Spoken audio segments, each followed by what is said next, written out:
Good morning, my little friends, and welcome back. It's Rita here, and we are on to week 2 of our scavenger hunt.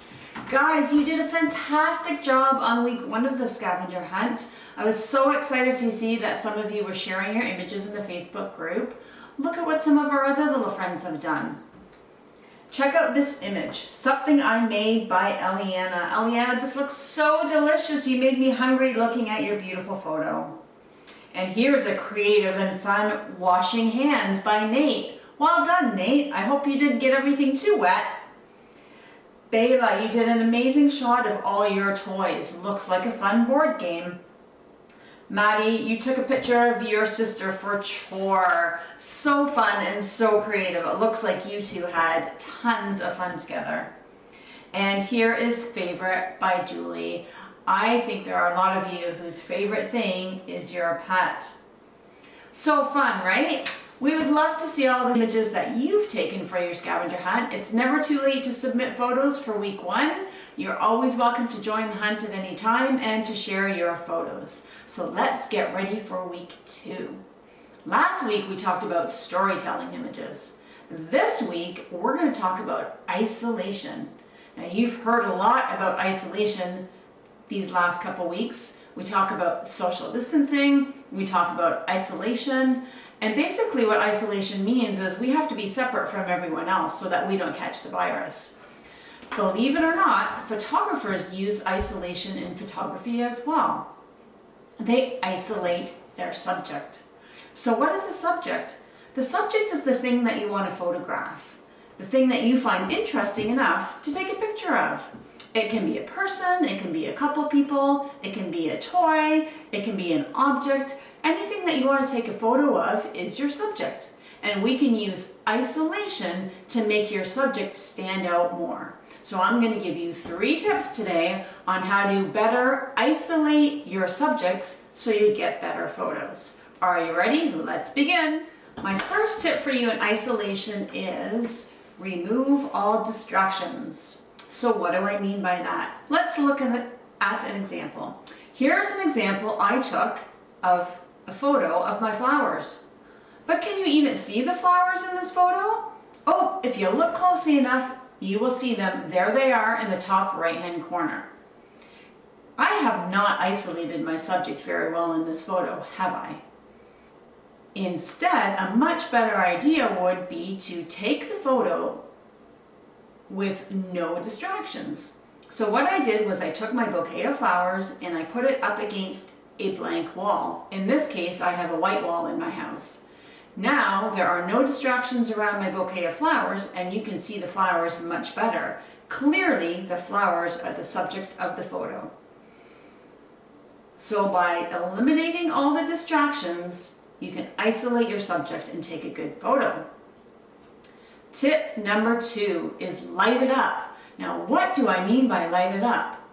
Well, in any photo, our eye naturally goes to the brightest spot in the photo.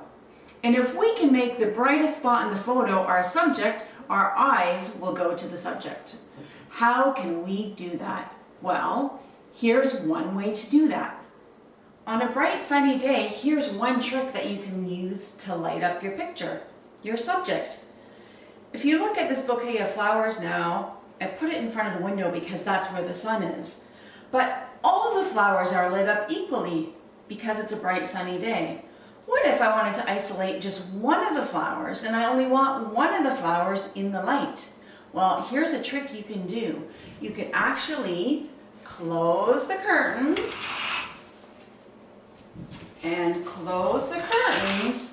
And now look, I am creating just a tiny little bit of light on my yellow flower, and I can move it around just a little bit, find the light, and now only one flower is in the sunlight. Let's have a look and see what happens when we photograph the one flower. Are we able to isolate it?